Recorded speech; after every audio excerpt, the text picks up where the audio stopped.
दावी बेटा,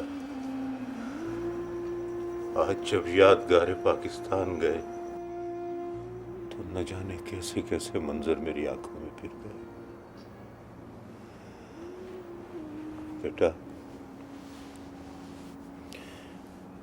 मेरे पास ये एक अमानत है।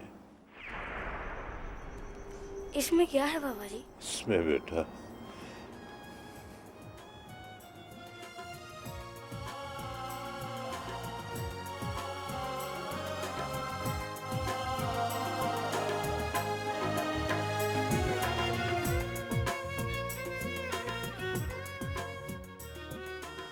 बेटा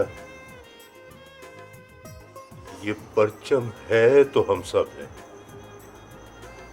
इसकी हिफाजत करता, इसे हमेशा सर बुलंद रखना, ऊंचा रखना बेटा, ऊंचा। समझ रहे हो ना मेरी बात?